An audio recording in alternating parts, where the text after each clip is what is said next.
बहुत बहुत धन्यवाद नमित भाई। और विशेष करके विशेष धन्यवाद आकाश जी का, सीमा भाभी का, जो हमें बस्तर में बुलाया, बोलने का अवसर दे रहे हैं। और बड़े बड़े लोगों को सुनने का मुझे एक अवसर मिला, सौभाग्य है मेरा कि आपके सौजन्य से ये प्राप्त हो पाया मुझे।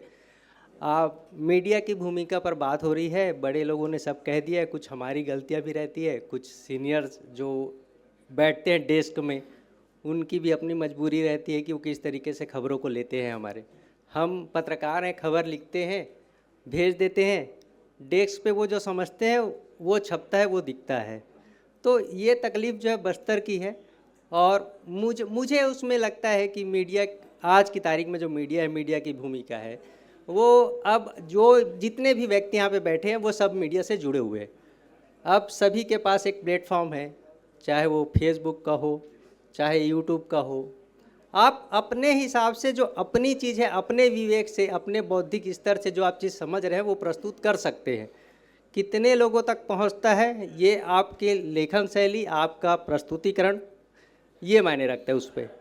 और पत्रकारिता जो है नज़रिए का प्रस्तुतिकरण ही है कि कौन कैसे देख रहा है, कौन कैसे समझ रहा है। सबका अपना अपना तरीका होता है देखने का। बस्तर को लोग नक्सल के रूप में देखते थे, अभी कई जो है अच्छी जगह जो है हमारे पत्रकार साथियों ने ढूंढी है, यहाँ पे जो घूमते हैं उन लोगों ने ढूंढी है।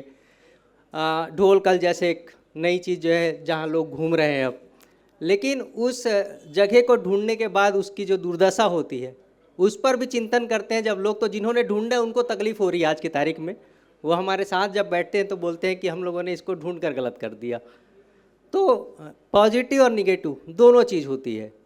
तो बाकी जो हमारे सीनियर्स ने कहे हैं, मैंने उन्हें सुना है, उन्होंने बहुत सारगर्भित बातें की है। मैं छोटा हूँ और मेरे से वरिष्ठ जन अभी मौजूद हैं, तो मैं चाहूँगा कि मैं उनको और सुनूँ ताकि मैं और कुछ जानूँ समझूँ। इसलिए मैं नमित भाई को निवेदन करूँगा कि बहुत बहुत धन्यवाद अवसर देने के लिए, और आयोजक गणों का विशेष धन्यवाद कि आपने हमें अवसर दिया। Thank you.